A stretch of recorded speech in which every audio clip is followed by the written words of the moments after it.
Now, Hazrat Mirza, before he claimed, fitted this description perfectly. He was a man in his childhood who was withdrawn to himself and is recluse. He was not a man to display himself to the people. He was a God-fearing person, young boy who would go out and serve the cause of the poor. And nothing else was heard about him except that he would feed the poor from his own share of food which he received from his family, and go to the mosque and spend most of the time in the mosque, or study religion and Islam and also other religions to compare. That was his life. Nobody knew him, even much in Qadian.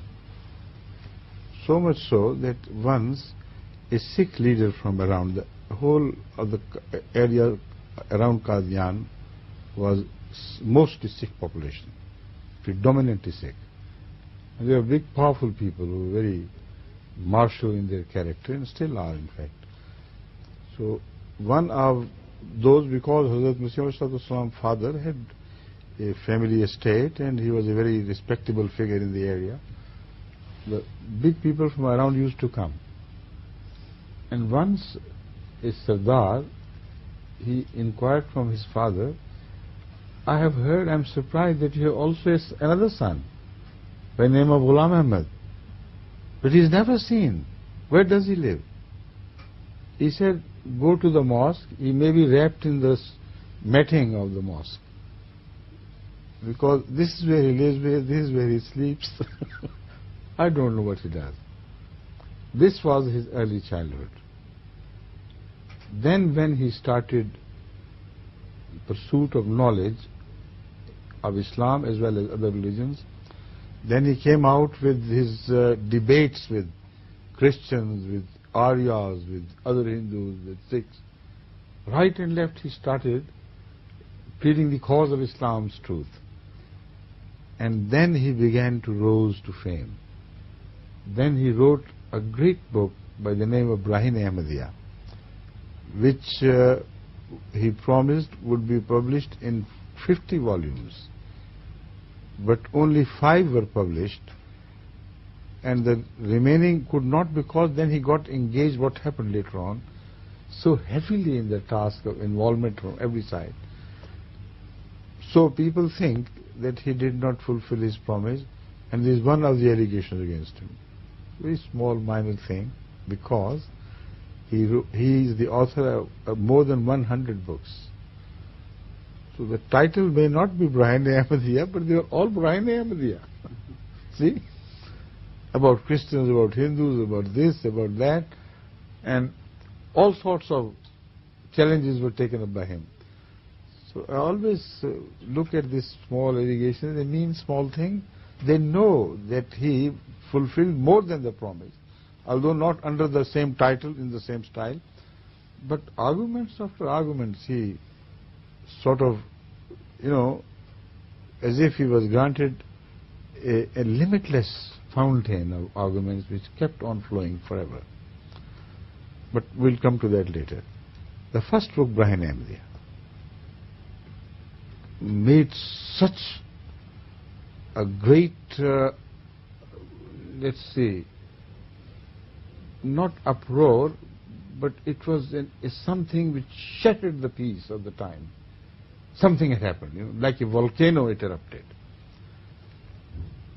And it had 2 astounding effects. One, the Muslims suddenly realized that here we have the champion for the cause of Islam, which we had been missing for so long. Now comes the man.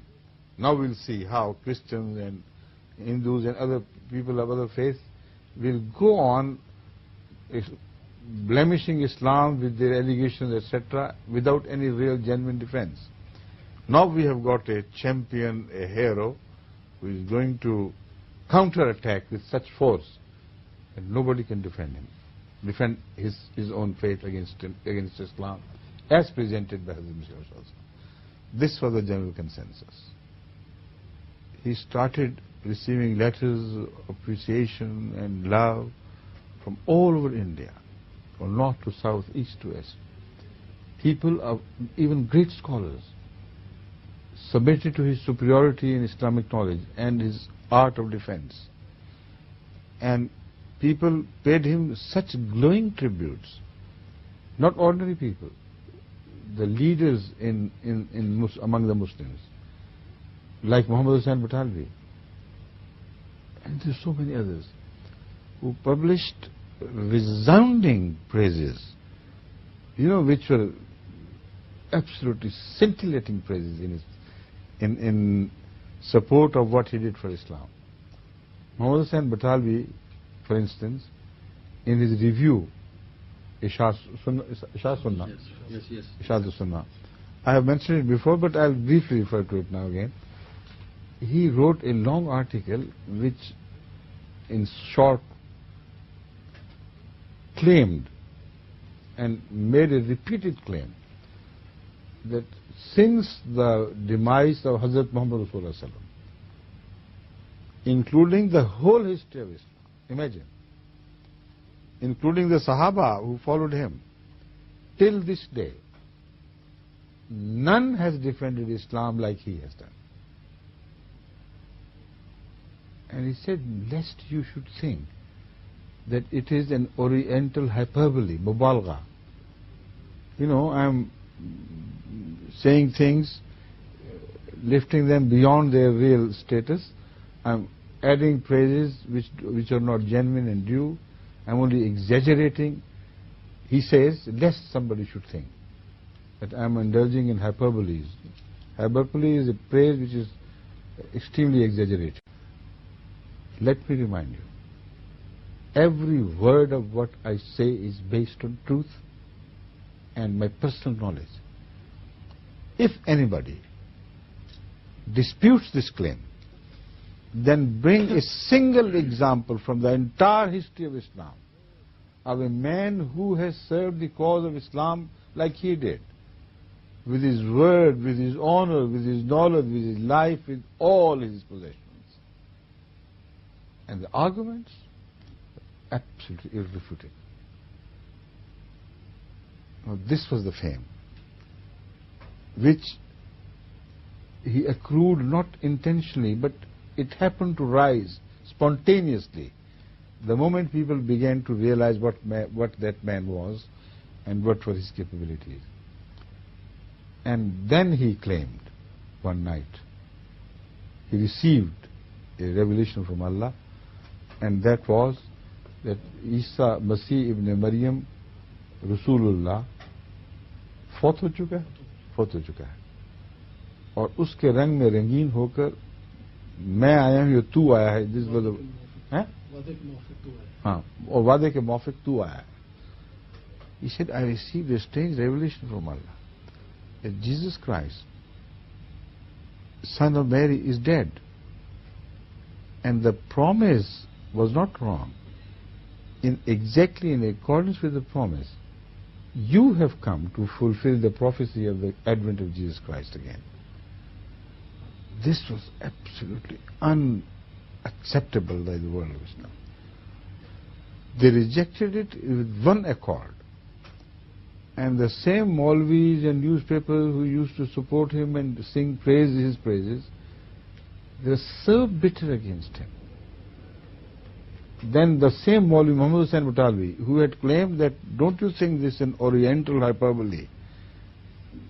He went from town to town in India, from south to north and north to south, east to west, and then across the borders of India into Mecca and Medina, and collected edicts against Hazrat Mirza Ghulam.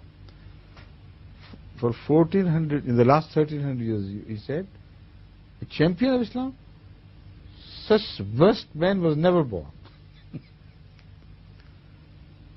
Such a filthy enemy of Islam, such a liar, such an impostor, who fabricated things as ilham. So his life is forfeit, and he said he collected stamps of the mullahs, Arabs as well as non-Arabs. He said, this is what I have done now to undo the shameful act of praising him. Then he claimed, it is me who raised him from earth to heavens, and it is me who is going to bring him down from heaven back to earth. Imagine. And what happened? This man lost all his fame. He dropped from his supposed heaven down to earth. And Hazrat Mirza Ghulam was lifted from fame to fame, from higher status to higher status, until within his sight many Arabs became Ahmadi Muslims. Many migrated to Qadian, some migrated to Qadian. Many Syrians became Muslims. Many Egyptians became Muslims. Many English people became Muslim. Many Americans became Muslim. And it went on spreading. So this is the story of every prophet. There is no change whatsoever. Scan the whole history and you will not find a single change. يقول أمير المؤمنين